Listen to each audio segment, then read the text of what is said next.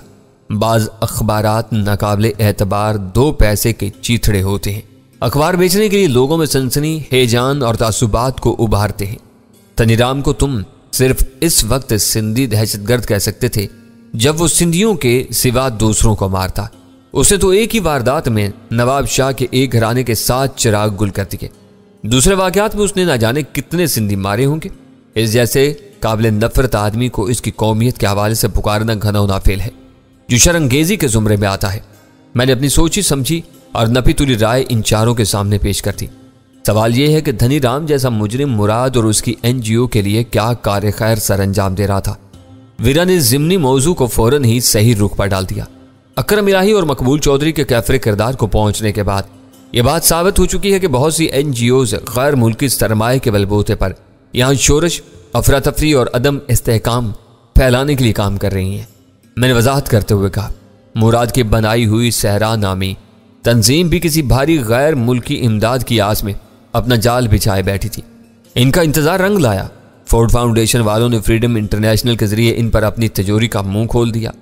صحرا والے تھر کے بھوکے پیاسے خانہ بدوشوں کے نام پر ایک تہمت ہے۔ اس فراڈ میں دھنی رام جیسے مستند مجرم ہی مراد کا ساتھ دے سکتے تھے۔ اول خان نے میری بات آگے بڑھائی، اس کے دوسرے ساتھی بھی چور، ڈاکو اور قاتل ہی ہوں گے۔ ہمیں پہلی فرصت میں ہیرا آباد کے علاقے میں صحرا کا دفتر تباہ کرنا چاہیے۔ سلطان شاہ نے تجویز پیش کی۔ میں بے اختیار ہنس پڑا۔ تم اس دفتر کی یتیمی کا احوال سن ہی چکے ہو۔ وہ کرائے کی کوٹھڑی میں قائم ہے، وہاں رکھا ہوا بے جان فون محض نمائش کے لیے ہے۔ وہاں ایک آدمی دن بھر بیٹھا مکھیاں مارتا رہتا ہے۔ دفتر کی تباہی سے سارا نقصان مال کے دکان کا ہوگا۔ صحرا کا ملازم اپنا دامن جھاڑ کر گھر چل دے گا۔ ویرا بولی، وہ مجرموں کا ٹھکانہ ہے، وہاں کچھ نہ کچھ ہوتا ہی ہوگا۔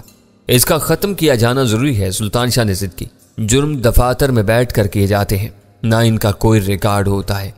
اول خان نے گفتگو میں دخل اندازی کرتے ہوئے کہا، جرم کا بیج مجرموں کے ذہن میں پھوٹتا ہے اور وہ اپنے ہاتھ پیروں سے اسے پایہ تکمیل تک پہنچاتے ہیں۔ صحرا کے دفتر سے کچھ ہاتھ نہیں آئے گا۔ انہوں نے اپنا وہ دفتر محض آڑ کے لیے قائم کیا ہوا ہے۔ یہی بات ہے تو ڈینی کو اکرم الہی کی بنائی ہوئی فائل کی جستجو کیوں تھی؟ اسی فائل نے مراد ظریف کی نشاندہی کی تھی۔ آج اس نشاندہی کے نتائج ہم سب کے سامنے ہیں۔ سلطان شاہ کے پاس نیا سوال موجود تھا۔ جس طرح کاروبار کی 2 اقسام ہیں، افرادی اور کارپوریٹ، اسی طرح جرائم بھی انفرادی اور منظم درجوں میں تقسیم کیے جاتے ہیں۔ صحرا اور فریڈم انٹرنیشنل والے چلتے پھرتے مقامی مجرم ہیں جو ہر جرم کی کلید اپنے ساتھ لیے پھرتے ہیں۔ میں نے اس کی بے اطمینانی دور کرنے کے لیے جواب دیا۔ اس کے برعکس شی، ڈیوڈ اسٹارز اور فورڈ فاؤنڈیشن منظم جرائم کے گویا کارپوریٹ ادارے ہیں۔ ان کی اپنی عالمی مجبوریاں ہوتی ہیں، اس لیے کچھ نہ کچھ ریکارڈ پر آ جاتا ہے۔ جب سے فورڈ فاؤنڈیشن والوں کو اکرم الہی کی بدنیتی کا اندازہ ہوا، ریکارڈ غائب ہو گیا اور سارے کام زبانی طے پانے لگے۔ اول خان نے میری بات پوری کرتے ہوئے کہا، ہمارے لیے ریکارڈ اور ثبوت کی کوئی اہمیت نہیں، بس مجرموں کے عزائم کا ٹریک ملنا چاہیے، پھر ہم ان کی نیتوں کی بنیاد پر اپنا کام آگے بڑھاتے چلے جائیں گے۔ مجھے یقین ہے کہ مراد مجھ سے کل تک ضرور رابطہ کرے گا اور میں اسے گھیرنے کی کوئی نہ کوئی راہ نکال لوں گا۔ میں نے اپنی پر امیدی کا اظہار کرتے ہوئے کہا، وہ خوفزدہ ضرور ہے مگر مجھے مقبول سمجھ رہا ہے۔ یہ تمہاری خوش فہمی ہے، تم کبھی بھی اور کہیں بھی مقبول نہیں رہے۔ ویرا نے ٹکڑا لگایا اور سب ہنس پڑے۔ کل تک انتظار میں بیٹھے رہنے سے بہتر ہوگا کہ حیدرآباد میں صحرا کے دفتر کو اجاڑ دیا جائے۔ سلطان شاہ کے ریکارڈ کی سوئی ایک ہی جگہ پھنسی ہوئی تھی۔ وہ بری طرح بوکھلا جائے گا، بوکھلا نہیں جائے گا، ہوشیار ہو جائے گا کہ کوئی اس کے پیچھے لگ چکا ہے۔ یعنی سے رابطہ ہونے تک اسے یہ اطمینان رہنا چاہیے کہ وہ ہر طرح سے محفوظ ہے۔ ویرا نے بھرپور دلیل کے ساتھ سلطان شاہ کو خاموش ہونے پر مجبور کر دیا۔ بدلے ہوئے حالات کے تحت مائکرو سینٹر کا آباد رہنا، بلکہ میرا وہاں موجود رہنا ضروری تھا۔ کچھ پتہ نہیں تھا کہ مراد کب مجھ سے رابطہ کرنے کی کوشش کر بیٹھتا۔ اس کے وعدے کی تکمیل کے انتظار میں مجھے کم از کم اگلے 24 گھنٹے اسی عمارت میں بسر کرنے تھے۔ ویسے بھی گلشن اقبال والے گھر میں میرے لیے کوئی کام نہیں تھا۔ مائکرو سینٹر میں رہائش اور خورد و نوش کا پورا بندوبست تھا۔ میں کسی بھی زحمت سے دوچار ہوئے بغیر مطلوبہ وقت وہاں گزار سکتا تھا۔ میرے ارادے سے واقف ہوتے ہی ان تینوں نے بھی میرا ساتھ دینے کا فیصلہ کر لیا۔ مائکرو سینٹر کی رہائشی سہولت میں ان کے لیے ضرورت سے کہیں زیادہ گنجائش موجود تھی۔ اول خان کا مسئلہ ذرا مختلف تھا۔ اس کی بیوی چند روز قبل ہی میکے سے واپس آئی تھی اور اس کے آتے ہی اول خان کو اہم کام سے پشاور جانا پڑ گیا۔ اسے اپنی بیوی بچوں کے ساتھ وقت گزارنے کا موقع ہی نہیں مل سکا تھا۔ اسے ہمارے ساتھ رکنے میں دلچسپی ظاہر کی، نہ کسی نے اسے روکنے کی کوشش کی۔ 9:15 بجے وہ ہم سے رخصت ہو گیا۔ اس کے روانہ ہونے تک دھنی رام کے بارے میں حامد کی طرف سے کوئی خبر نہیں ملی تھی۔